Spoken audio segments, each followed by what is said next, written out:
नमस्कार दोस्तों, हर्षित द्विवेदी एजुकेशन में आपका स्वागत है। मेरा नाम है Vineet Sagar. Regionally government of India VLC media player को बैन किया है।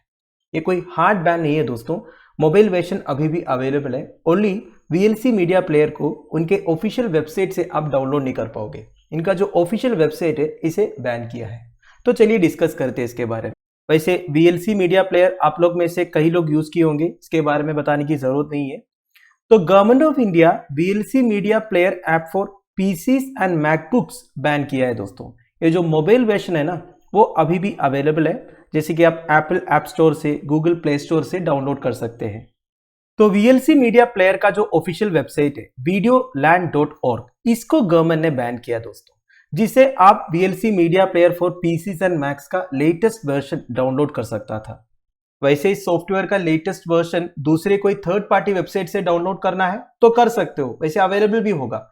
पर आपको पता है थर्ड पार्टी वेबसाइट से फाइल्स डाउनलोड करना हमेशा रिस्की रहता है। उसमें काफी सारे इन्फेक्टेड फाइल्स रहता है जो आपके पीसी को हार्म करेंगे, और जो ऑलरेडी इंस्टॉल करके रखा हुआ है उनके लिए भी कोई प्रॉब्लम नहीं है, वो भी यूज कर सकता है। तो मेरा कहने का मतलब है videoland.org करके वीएलसी मीडिया प्लेयर का जो ऑफिशियल वेबसाइट है उसी को बैन किया है गवर्नमेंट ऑफ इंडिया। वैसे आपको समझना पड़ेगा वीएलसी कोई चाइना बेस्ड सॉफ्टवेयर नहीं है, it is backed and developed by A French group. तो फिर गवर्नमेंट ने इस वेबसाइट को बैन क्यों किया है दोस्तों? देखिए, लास्ट अप्रैल में cyber security experts of India ने यह क्लेम किया कि एक हैकर ग्रुप है based out of China named cicada, वो वीएलसी मीडिया प्लेयर को यूज कर रहा है करके, किस लिए? मैलवेयर डिलीवर करने के लिए सिस्टम्स में। And it is a part of A cyber attack campaign backed by the Chinese government. अब देखिए, चाइनीज गवर्नमेंट की तरफ से एक साइबर अटैक कैंपेन चल रहा है, तो उसी का पार्ट है ये जो सिकाडा जो काम कर रहे हैं। So this hackers mainly targeted users who were downloading their files from videoland.org website. समझ गए? तो ये जो videoland.org है, वीएलसी मीडिया प्लेयर का जो ऑफिशियल वेबसाइट है, इसी से जो फाइल्स डाउनलोड कर रहे थे ना, उसी को ये हैकर्स टारगेट कर रहे थे। तो सिकाडा करके जो हैकर ग्रुप है, इन्होंने जो साइबर अटैक प्लान किया, ये केवल इंडिया में नहीं 3 कॉन्टिनेंट्स में प्लान किया दोस्तों। और ये अलग अलग न्यूमरस ग्रुप्स को टारगेट करते हैं जो पॉलिटिकल, लीगल, रिलीजियस एक्टिविटीज में इन्वॉल्व है, as well as non government organisations को भी ये टारगेट किया है। अब आपको ध्यान रखना है, ये जो हैकर ग्रुप का नाम सिकाडा ही नहीं और भी कई सारे नाम से जाना जाता है दोस्तों। मेनूपास, Stone Panda, Potassium, APT10, Red Apollo, और ये पिछले 15 साल से एक्टिव है। अब आपको ध्यान रखना है दोस्तों, इस तरह के क्वेश्चंस यूपीएससी एग्जामिनेशंस में पूछ सकता है। आपको पूछेगा कि what is MenuPass, Stone Panda, Potassium, APT10, Red Apollo which is recently seen in news. अब आपके मन में एक डाउट आ सकता है, ये जो मोबाइल ऐप है ये गूगल का प्ले स्टोर में और एप्पल का ऐप स्टोर में भी तो अवेलेबल है, तो उसे डाउनलोड करना सेफ है क्या? वो बिल्कुल सेफ है दोस्तों, क्योंकि इनके सर्वर अलग है और जो videoland.org का सर्वर है वो अलग है। अब आपके मन में एक डाउट आ सकता है, ये जो मोबाइल ऐप है गूगल का प्ले स्टोर और एप्पल का ऐप स्टोर में भी तो अवेलेबल है, और ये बताया जा रहा है उधर से आप डाउनलोड कर सकते हो, इसके ऊपर कोई बैन नहीं है। वो सेफ है दोस्तों।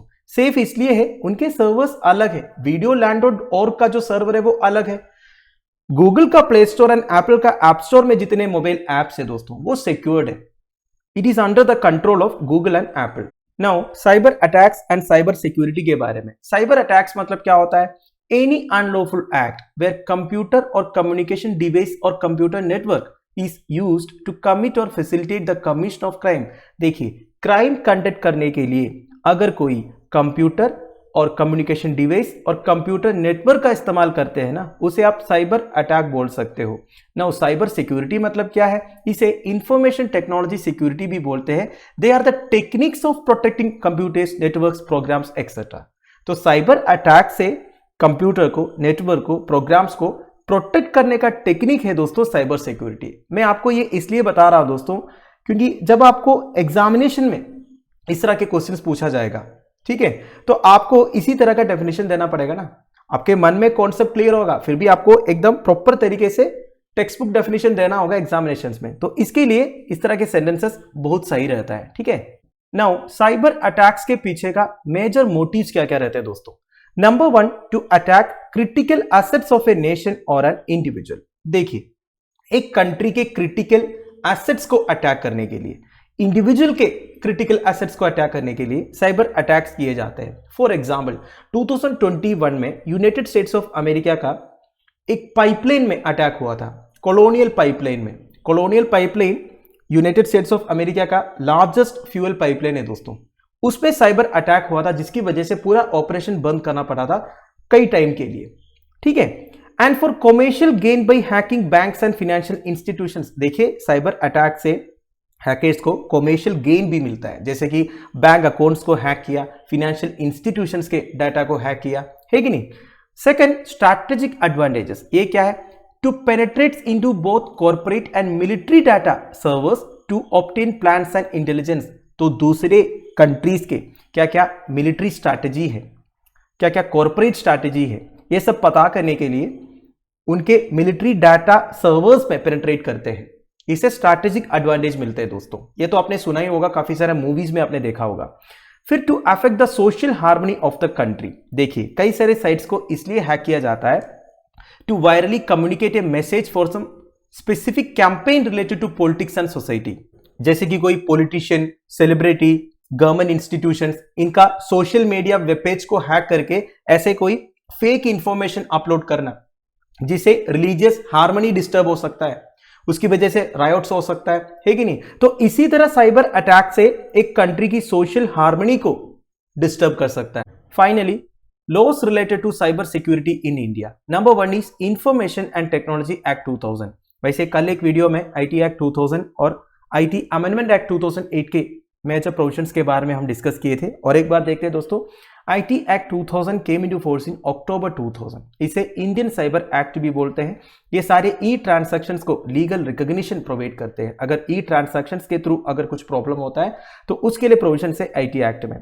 ऑनलाइन प्राइवेसी को प्रोटेक्ट करते हैं, ऑनलाइन क्राइम्स को कर्ब करते हैं। आईटी अमेंडमेंट एक्ट में क्या क्या है, कुछ नए टर्म्स ऐड किया गया दोस्तों, जैसे कि data privacy, information security, cyber cafe को डिफाइन किया गया, डिजिटल सिग्नेचर को रिकॉग्नाइज किया। डिजिटल सिग्नेचर मतलब क्या है, आजकल जो पॉलिसी डॉक्यूमेंट्स में वगैरह नीचे एक ऑथराइज्ड सिग्नेटरी करके एक साइन रहता है, ठीक है, इसमें कोई फिजिकल साइन नहीं है, बस डिजिटली साइन किया हो, इसको भी रिकॉग्नाइज किया है आईटी अमेंडमेंट एक्ट 2008। फिर देखिए recognising the role of CERT In, क्या है CERT In, ministry of electronics and information technology, MeitY के अंडर एक एजेंसी है दोस्तों CERT In, computer emergency response team of India, ठीक है। तो ये बेसिकली साइबर अटैक केसेस को डील करने के लिए इंडिया में नोडल एजेंसी है, ठीक है। तो इनके रोल को भी रिकॉग्नाइज किया है आईटी अमेंडमेंट एक्ट 2008। फिर देखिए authorised the inspector to investigate cyber offences against DSP who was given the charge earlier. तो देखिए इंस्पेक्टर डीएसपी के अगेंस्ट साइबर ऑफेंसेस इन्वेस्टिगेट कर सकता है आईटी अमेंडमेंट एक्ट 2008 के अंडर। अगला है नेशनल साइबर सिक्योरिटी स्ट्रैटेजी 2020, ठीक है। देखिए हमारा साइबर स्पेस को 100% सिक्योर करने के लिए गवर्नमेंट ऑफ इंडिया एक साइबर सिक्योरिटी स्ट्रैटेजी लेके आने वाला दोस्तों। इसको अभी तक कैबिनेट का नोट नहीं मिला है, तो जैसे ये पब्लिक के लिए आउट हो जाएगा और डिटेल्स हमें पता चल जाएगा, ठीक है। नाउ साइबर सुरक्षित Bharat initiative, ministry of information and electronics technology in collaboration with National E-Governance Division came up with this initiative in 2018 to build a cyber resilient IT setup। देखिए ये क्या है मैं बताता हूं आपको। आजकल अगर आप गवर्नमेंट इंस्टीट्यूशंस में जाओगे, कोई भी ऑफिस में जाओगे, उधर इंटरनेट की सहायता से काफी सारे सिटीजन सेंट्रिक सर्विसेज प्रोवाइड करते हैं। तो साइबर सिक्योरिटी थ्रेट्स भी है, ऑब्वियसली होगा, क्योंकि अगर आप इंटरनेट यूज कर रहे हो तो ऑब्वियसली होगा। तो अगर आप देखो कि हर एक गवर्नमेंटल ऑफिस में, इंस्टीट्यूशंस में एक साइबर सिक्योरिटी ऑफिसर को अपॉइंट किया हुआ है जो साइबर सिक्योरिटी थ्रेट्स को हैंडल करेंगे। इन्हें चीफ इंफॉर्मेशन सिक्योरिटी ऑफिसर्स कहते हैं, ठीक है। तो दोस्तों दैट्स इट। आई होप आपको वीडियो इन्फॉर्मेटिव लगा होगा। लेक्चर की पीडीएफ एज सोशल आपको टेलीग्राम चैनल में मिल जाएगा, जिसका लिंक नीचे डिस्क्रिप्शन बॉक्स में प्रोवाइडेड है। Thank you for watching, bye bye, have a nice day.